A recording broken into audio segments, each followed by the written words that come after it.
What's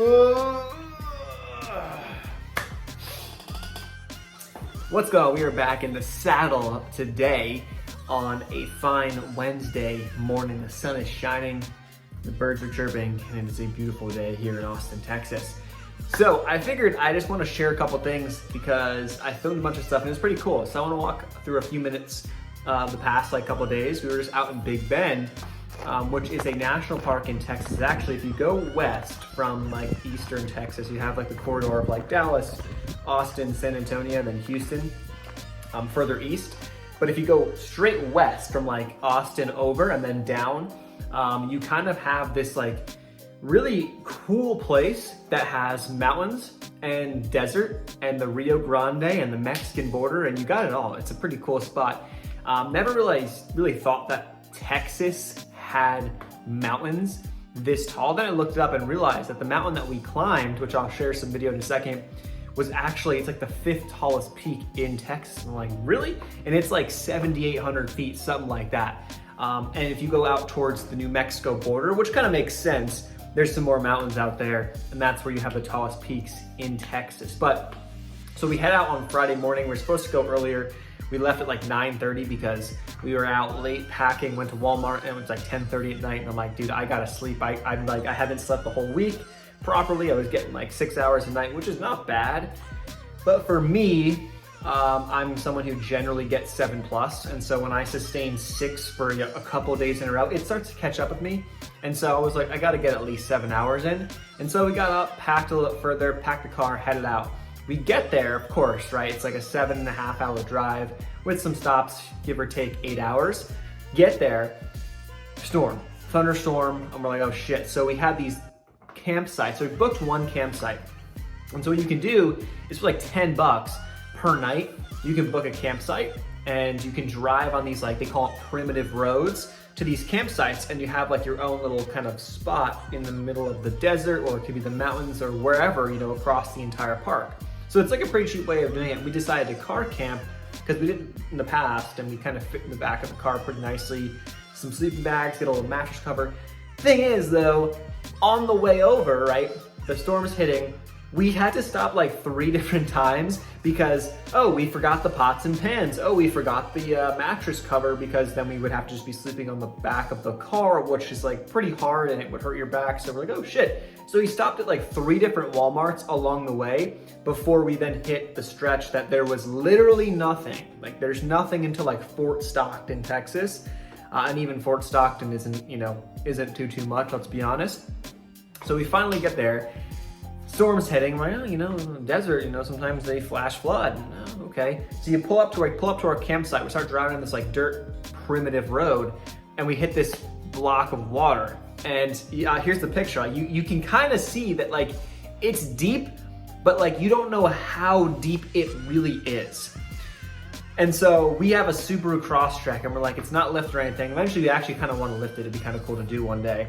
But we're like, do we just go through it? And it's one of those things that they tell you a million times, never, never, never just drive through, unidentified bodies of water.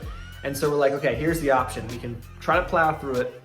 It's got 4-wheel drive and all, and we're good, right? But we have no idea how deep it is. The second problem could be, I got out of the car, shoes immediately caked in mud. I took 1-2 steps, caked in mud. It was insane.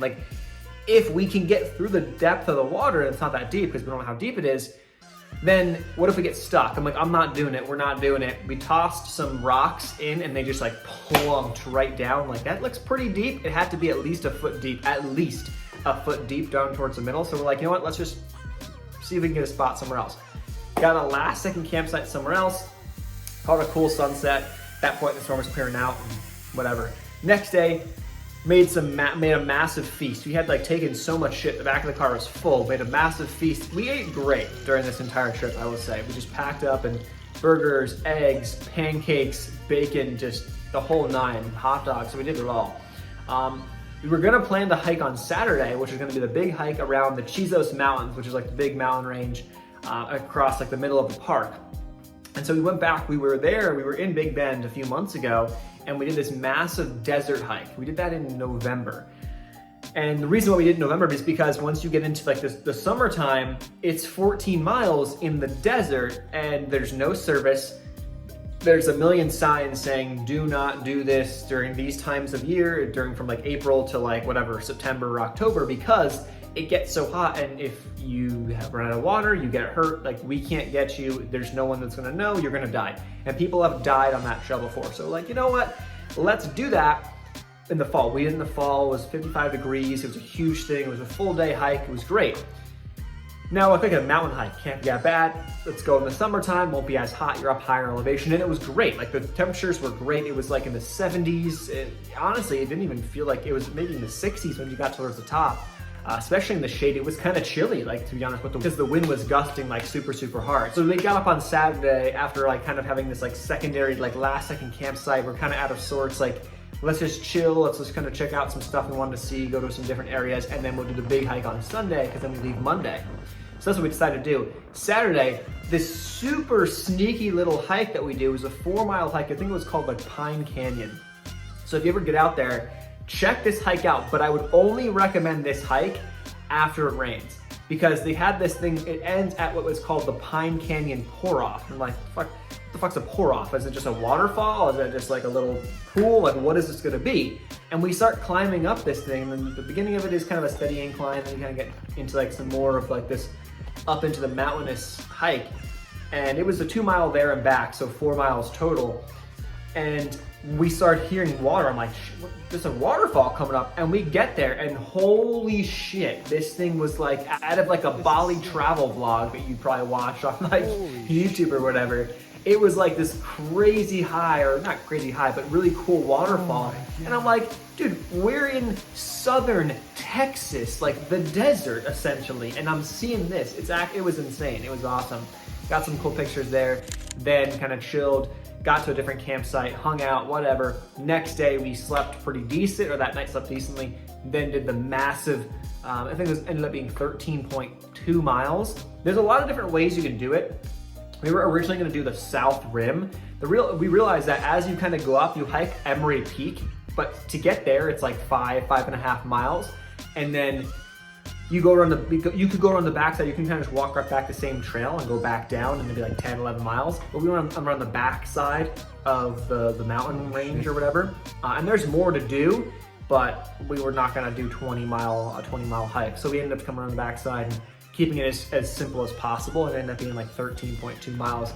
You don't realize the downhills are a lot more difficult than you think. After hiking up, 10 miles or whatever, and you're coming down these downhills, that's all the end of it is, because you go up 3,000 feet of elevation gain, and then you come down.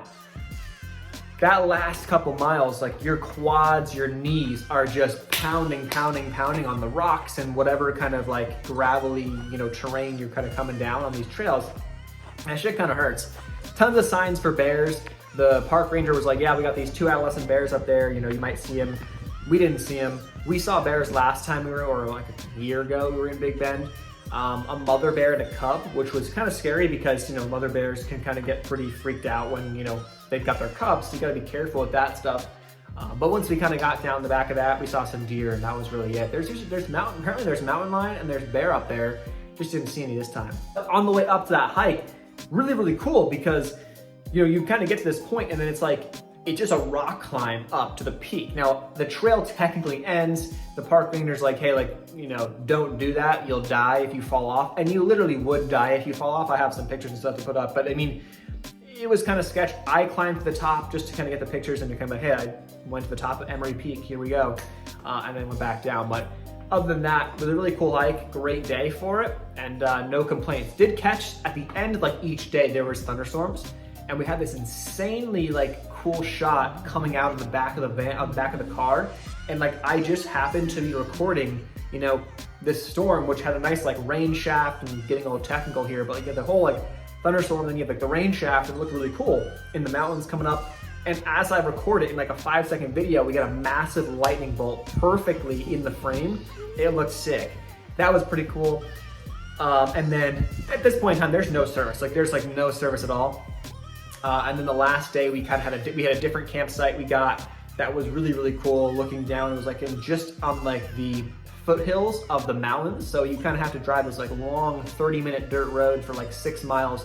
Really nasty terrain, like rocks, like really big rocks that we're kind of driving over. So you're going like 10 miles an hour, sometimes even less, that whole way to get 6 miles. So it takes a while. Got to this spot, super cool campsite, middle of nowhere. We had like insane, falcons or insane turkey vultures. I don't even know. There's massive vultures coming down, like freaking us out. But other than like the ants on the ground, we had a great spot, beautiful views, and then again, another storm came in. So headed back home, another 7 hours, 8 hours, whatever it took, and now we're back. So we're back in business. We did this trip last second because we are picking up our puppy that we're gonna be having now in some of the videos. I'm sure you'll see the pup in the future, but that's next weekend. So we're headed out to Florida next weekend. So it's gonna be a whole deal. But in the meantime, a couple other things I want to kind of mention. We still got training workouts going. Everything is still going strong. We still got portfolio updates. The day trade side of things, I will say, I just had, so far it's been 2 days I've been back, and 2 trades. I've taken 2 trades and they were both like 15%ers. Done. Nvidia and then Tesla. And I mean, the market's just been kind of like this, but it's kind of working. It's just like whatever, I'm just being super disciplined in the strategy that I'm playing, and that's it. And it's been working just fine. There hasn't been a ton of range, a ton of opportunity across the S&P. That's still in its range. That breaks out of a range and we're gonna have more opportunities, but I'm just kind of sticking to the guns. And dude, I don't know, man, it's been, I have to say, like, as much as it's been, I don't want to say discouraging to see the lack of interest that we kind of have right now in the space, I'm just like super excited to kind of put the head down and just get to work and do the thing. Because at the end of the day, when things, you kind of, it's a skill that we're building, and that's what it is, and that's what I'm trying to build. And when it comes to the trading side of things and building the portfolio side of things, and that's just where my interests are, man, when it comes to finance and all that stuff. I just really enjoy it, and I really, can't see myself ever not always having some sort of interest there, because it allows you to do the things that you want to do, right, at the end of the day. So that said, portfolio-wise, the Robinhood portfolio, I think our silver position is down a decent bit, which is kind of pulling us. I'm going to eventually put myself into SLV instead of AGQ, just to kind of deleverage and to pull myself down and get to like minimal amounts of margin, if not very close to out of all margin, which I do still have some. It's not super expensive, and then Robinhood gives you like $1,000 free for gold, so it's not like I'm on massive amounts, but just want to make sure we kind of minimize that, especially if the market's strong, because if that's the case, those are times that you don't want to be on margin. If the market's super weak and you want to look to buy dips, in my opinion, that's the time to do it. Of course, you can get yourself into trouble both ways. So ideally, you got to kind of have a feel for what you're doing and why you're doing it. But that's the plan, and everything is kind of just chipping and chopping away one by one, day by day, week by week, month by month, and that's the plan. Hope you guys are sticking strong. I know it's not a super exciting time, I'll tell you that. So if you're still here, man, that's awesome. That's really, I really appreciate you for, number one, to be here on the video. Number two, if you're still paying attention to the markets after the past like 2 years, the past couple months specifically, and then the past like couple weeks, even more specifically, because it's been just, we haven't done anything. It's been just shopping around. That's pretty cool. I'm excited. I hope you are. Let's keep it going. Good Wednesday morning. Push session complete. Super busy day yesterday. A bunch of errands post trip we had to take care of, or I had to take care of. But today, I think we're kind of back to semi-normal, if that makes any sense. Should have a live stream later today and hang out with that and get a bunch of stuff done before this weekend. We are off to Florida on another monstrous drive, so that should be fun. But while we can get it in, we got to get it in, right? Breakfast is going down on this Thursday morning. 4 eggs today. We're gonna take down one of these. These are what is this guy? Dave's Killer Bread. He's got bagels. They're like 11 grams of protein. I much prefer the blueberry, but the plain's fine. So we're tossing one of these down. We got some cheese. We got some juice. And this is also a Whole Foods find. but it is essentially just ketchup with veggies. So there's no sugar. The only things in it is like tomatoes, apples, carrots, butternut squash, salt, pepper, vinegar, onion powder, all pureed up. So this tastes to me just like ketchup, but if you want an alternative to ketchup, this is definitely a solid option. I like it a lot. That said, 6 miles just down, we took down some electrolytes and some water. 6.6 actually was the number up today. I did some pace work. I did a 1.5 mile warm up at like a 9:30, 9:40. Really was 9:30 for the first mile. I was like, oh shit, that's kind of too fast. I wanted to kind of go slower. And then I did an entire mile like outdoor all out, and that was a 6:30 pace. So I did it in 6 minutes, 30 seconds, which is probably my fastest, if up there with my fastest outdoor time of my entire life that I can ever remember. Ideally, I want to get that under 6. The goal for like this year would be get that sub 6. That would be sick, but we're working there. I don't know if the 1.5 mile warm up threw me off. Not threw me off, but tired me out a little bit, but that's the deal. And it is Thursday. Trade's been going well this week, and see what we can do.